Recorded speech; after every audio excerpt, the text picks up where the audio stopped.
So let's talk about this TS-520 that I got off eBay. It came as is, well packaged, but had a cracked meter. The fan in the back was seized. The VFO was completely seized, and it was showing some rust around the top. It really needed some work, some serious work, to get this on the air. The panel lights were all out. As you can see, it has panel lights now. These are LEDs. These are the new soft white LEDs that give you the original look on the TS-520. So let's go through what I had to do to bring this beautiful transceiver back to life. Papa Juliet? You can leave to Delta Papa Juliet, dead over 9. Yeah, Italy Zulu 8, Delta Papa Juliet, thanks. 8 Peter 5 Alpha. Whiskey United 2 Delta. Whiskey United 2 Delta, 5 and 9. Thank you, you're 5 and 9 plus 10. Okay, thank you. Yours at 8 Peter 5 Alpha. So I bought this TS-520 on eBay, and I probably paid double what I should have, about $200 plus shipping. Now the radio itself had some problems. It was shipped very, very well, double packed with foam in between the two very heavy boxes. No problem with shipping. And it looks pretty good from the front, as you can see. But the VFO was seized. Both of the tuning knobs were not moving. The fan did not work. It was seized up. The front meter's cracked, as you can see. There was no power out. The receiver did seem to function. Panel lamps were out. And there was no power cord, so I had to make my own power cord. So probably the transceiver was not worth what I paid for it. But now that the transceiver is completely up to snuff and repaired and working beautifully, it probably is worth what I paid for it.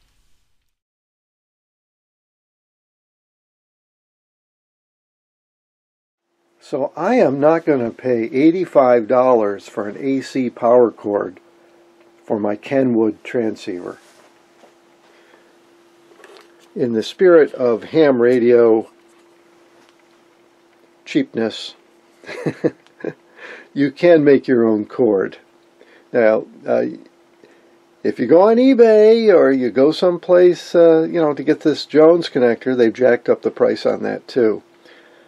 The 12 socket Jones is what you're looking for. Cinch Jones. So if you buy it on Mauser or DigiKey, you can get a pretty good deal on it. Anyway, you can use a 3-wire cord. Use a cord that's heavy wire. If you can get one that's number 14 wire or number 16 wire, that would be nice. This is a nice thick cord.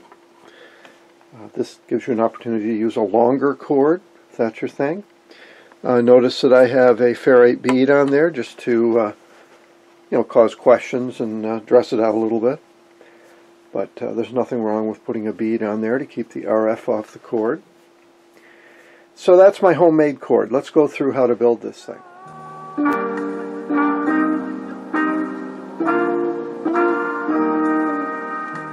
By the way, there's been a lot of folklore around this cord. Apparently the Cinch Jones plug is numbered differently than the plugs in Japan that originally were used by Kenwood and Yaesu. So you can blow up your radio by applying the number system on the schematics to the number system on the modern Cinch Jones connectors. And I say modern with a smile because these connectors are some of the oldest ones, dating back to the 30s, and they just depend on good old-fashioned contact area, and that's why they've survived. They're very good connectors for making contact over the long term, and quite inexpensive. So the Jones connectors, the Cinch Jones connectors, will live on well into the 21st century, that's for sure. Let's look at the wiring. So the Jones might date back to the 1920s and 30s, but it's a very interesting connector in that it has some innovations, like pin 3, the ground pin, is slightly increased in length so that it makes contact with ground first as you plug the socket into the plug. So that's a modern feature. Also, you have to note that the Japanese plugs and the Cinch Jones plugs are numbered different. So here's some of the numbering differences between the original Japanese plugs and the Cinch Jones bow plugs. So it's going to be dirty and pretty grimy on the outside, but it's pretty well sealed. You will see some dust inside typically, but if you're lucky, it'll look something like this, and it'll really be clean on the bottom. In the cage where the finals are, hopefully you won't see these original Japanese tubes. You'll see something like I did with the 6146A pair in there. Don't go anywhere near trying to power this thing up until you've given a good inspection to the interior, looked at all the capacitors for bubbling, and definitely want to make sure that there's no modifications that have been made to the radio. So the first thing you need to do is take the top cover off and then the bottom cover. Boy, does this thing have nice big screws. Big heavy screws on these covers with the TS-520. Very impressive.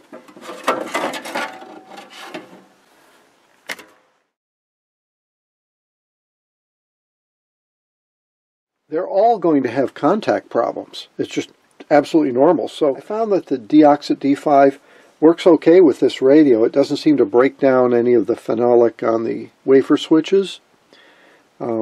If you are nervous about that, use ordinary contact cleaner.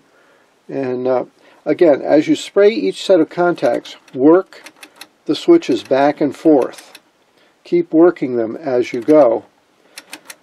There's also some contacts in this box here. There's contacts all on the front panel, top and bottom. You're going to need to hit all of them. Remember to hit the tube sockets once you get into the cage. Both the driver and the final tube sockets need to be hit with contact cleaner. And then once you're done, put some oil in all of the bearings along the front. I use a machine oil to do all the bearings. So you just got to do it. You've got to do the contact cleaner on this on these older radios. And if you do get into the alignment, which I'm not going to get into, you're going to find some trimmers might need to have the deoxit treatment as well. They might need to be wiggled a little bit to break them free. So anyway, that's it. You guys have seen the cleanup. You guys have worked with cleaning contacts before.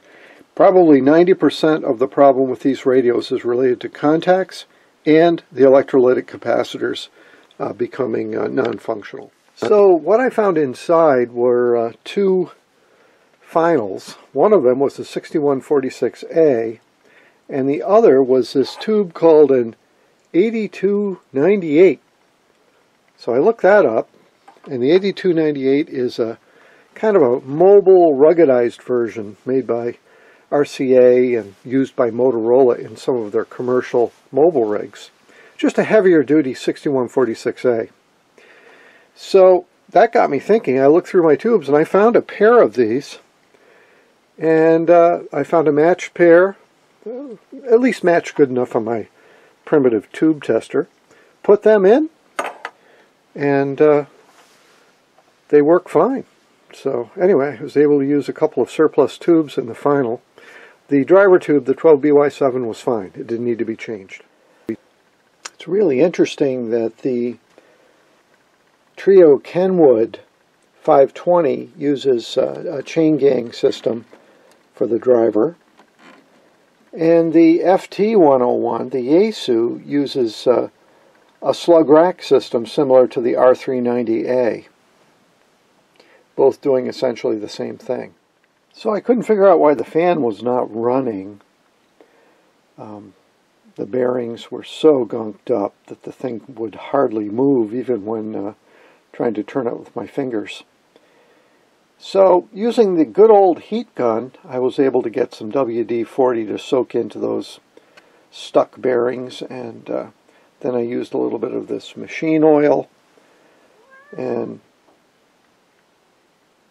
And the machine oil did the trick. We're running on about 40 volts now. So when I bring this up to 100 on my fused Variac, it's now moving air nicely. So that was a surprise when I fired this radio up, not having the fan run. It turned out to just be a stuck fan.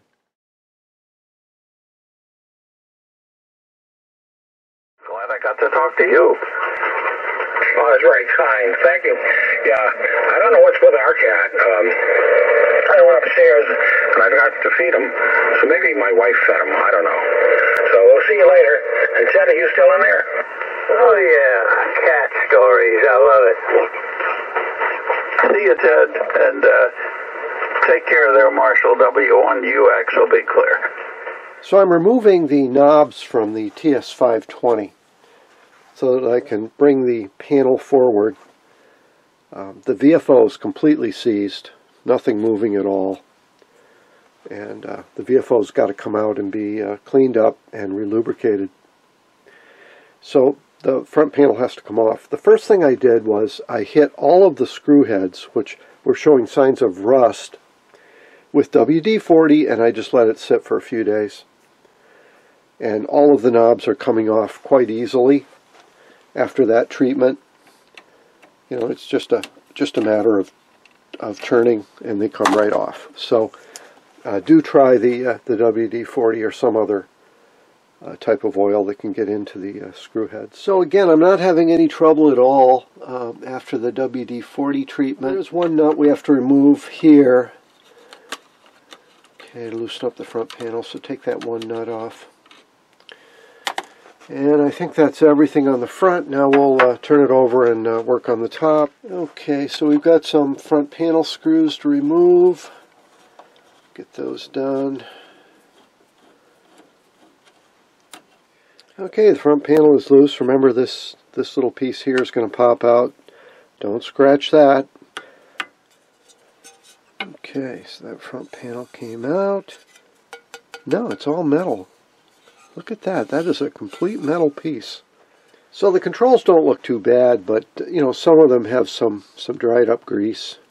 So I'm just going to go through and clean some of these controls off. They look pretty good. These are not too bad.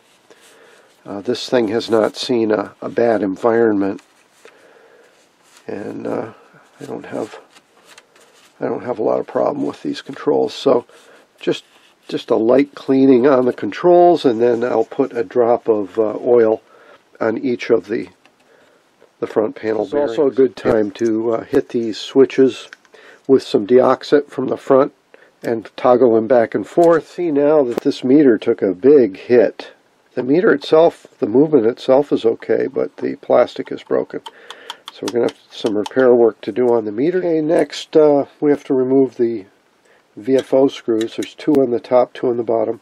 I've already removed the meter screws because I know I have a damaged meter, so I have to be careful here and see if we can do something about that. I may just get some replacement plastic for that. I don't think it's repairable. It's certainly not going to look great if I just glue it up or something. So there's a few screws holding the front panel on. These 2 are going to have to be loosened, and 2 on the other side. And then we're going to try to move that front panel forward enough that we can release the VFO. The VFO screws have been removed top and bottom. Pulling off that front panel is not as easy as you would think it would be. We're going to have to loosen up this vernier in the front, and I did have to take out the front bushings on these 3 controls. And also I want to get that meter out, so I may have to loosen some other things. Not as easy as it seems. Okay, once we get the screws out, remove that guy. Okay, we're looking a little better now. Looks like we might almost be able to get the VFO out if we tip her forward. Now, before we try to take that VFO out, we should remove the phono connector and the power connector from the back. That's going to free up the back so we're able to tip it and get it away from the front. I was able to dislodge the phono connector as well as the power connector from the top using a screwdriver. Okay, so the VFO now is completely free. Both connectors are dislodged just using the screwdriver from the top. Now once it looks like the VFO is ready to come out, you're not done. You need to loosen the screws on this board back here and maybe tip that up a little bit to give you some more room to get it out. Plus remember, there's still some connections over here on this side of the VFO. Be very careful with them. Next we have to loosen these two screws and get that indicator board out of there that has the side connections.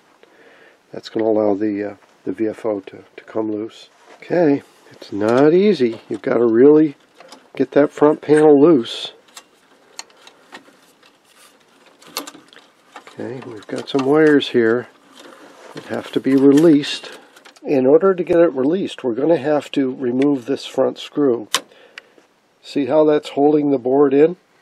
We've got to release that screw. And only after releasing that would the VFO actually come out. So, a few more steps to this than I thought there would be, but I was able to remove the VFO.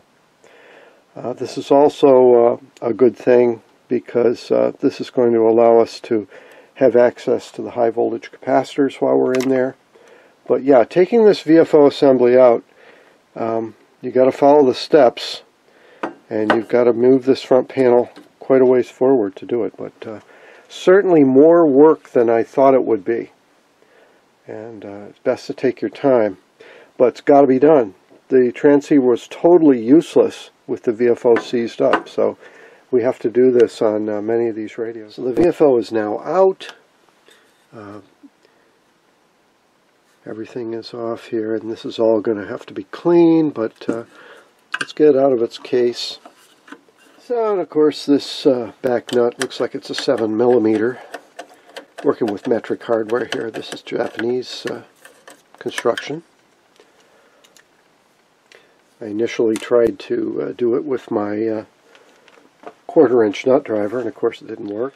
So also, this thing did not come off easy, and there's hardware in there, so be careful. Notice that there's some marks here. That's because they have a friction fit system. This thing is really nailed. This is a well-built VFO. It's extremely tight with the grounding on this VFO. Very nice ceramic coil. This is very good construction.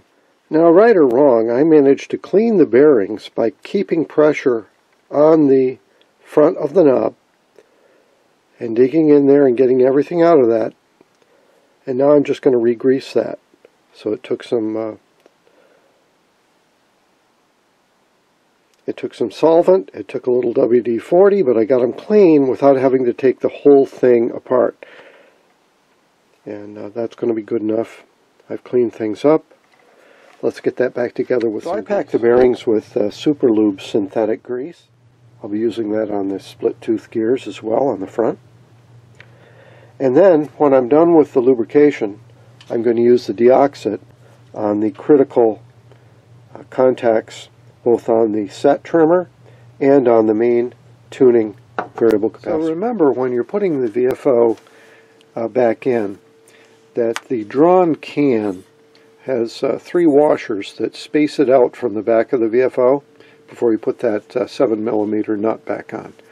You have to have those 3 washers in there as a spacer. Also, it may help to take these 2 screws out and loosen up this board here, the fixed channel board, and that gives you a little more room to work the VFO back in. You might even take the metal plate out. You're probably going to have to take that plate out anyway, because in the next video we're going to be replacing the electrolytic capacitors. So that's going to end this first video on restoring the TS-520 from Kenwood.